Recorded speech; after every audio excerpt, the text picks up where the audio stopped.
दोस्तों एक दफ़ा सकरात अपने शागिर्द के साथ बाज़ार से गुज़र रहा था।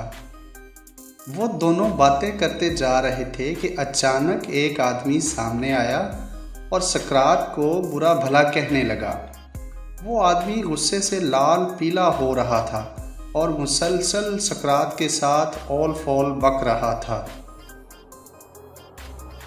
सकरात उसकी बातों का जवाब दिए बगैर मुस्कुरा कर उसके पास से गुज़र गया।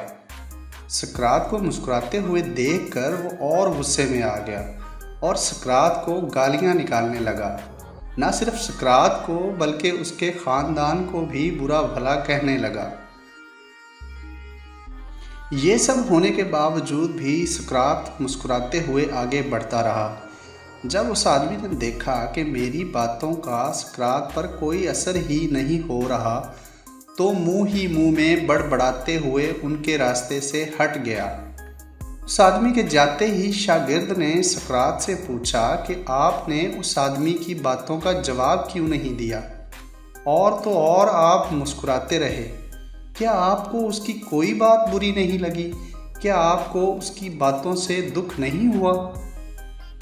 सकरात ने शागिर्द की तरफ एक नज़र देखा, लेकिन उसकी बात का जवाब देने की बजाय उसे अपने पीछे आने का इशारा किया।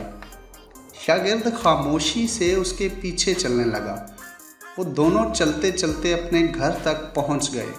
शागिर्द को बाहर रुकने का इशारा करके सकरात अंदर चला गया। थोड़ी देर बाद वो वापस आया तो उसके हाथ में एक मैला सा तौलिया और कुछ बदबूदार कपड़े थे जो लगता था कि किसी कचरे के ढेर से निकाले गए हैं। सकरात ने वो तौलिया शागिर्द के हाथ में थमाया और बोला कि ये लो और इससे अपना हाथ मुंह साफ कर लो और ये कपड़े पहन लो। इन कपड़ों से इंतहाई गंदी बदबू आ रही थी। शागिर्द ने इन्हें हाथ में लेते ही दूर फेंक दिया। मैं इन्हें कैसे पहन सकता हूँ? ये तो इंतहाई गंदे और बदबूदार हैं। सकरात ने कहा कि जिस तरह तुम इन मैले गंदे बदबूदार कपड़ों को कबूल नहीं कर सकते, बिल्कुल उसी तरह मैं भी किसी के बदबूदार अल्फाज को क्यों कबूल करूं?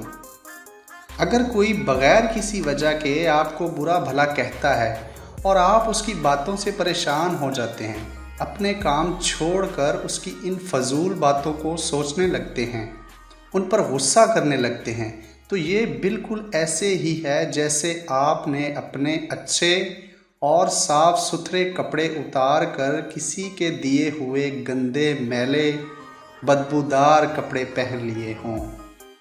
दोस्तों अक्सर ऐसा होता है कि हम बड़े अच्छे मूड में होते हैं, कहीं जा रहे होते हैं, गाड़ी ड्राइव कर रहे होते हैं और कोई बिला वजह ही हमसे झगड़ पड़ता है और हम उसकी वजह से अपना मूड ख़राब कर लेते हैं, अपना दिल ख़राब कर लेते हैं।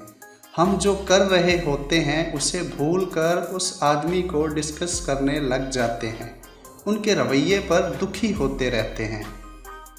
दोस्तों ऐसे लोग कचरे के ढेर की तरह होते हैं, ज़माने के सताए हुए। ऐसे लोग ज़हनी तौर पर बीमार होते हैं। उन्होंने अपना गुस्सा किसी न किसी पर तो निकालना होता है, अपने दिमाग का कचरा किसी न किसी पर फेंकना होता है। इसलिए आप ऐसे लोगों का शिकार हरगिज़ ना बनें। अगर कोई कचरे का ढेर आपको नज़र आए तो उससे बचा कर मुस्कुराते हुए उसके पास से गुज़र जाएं।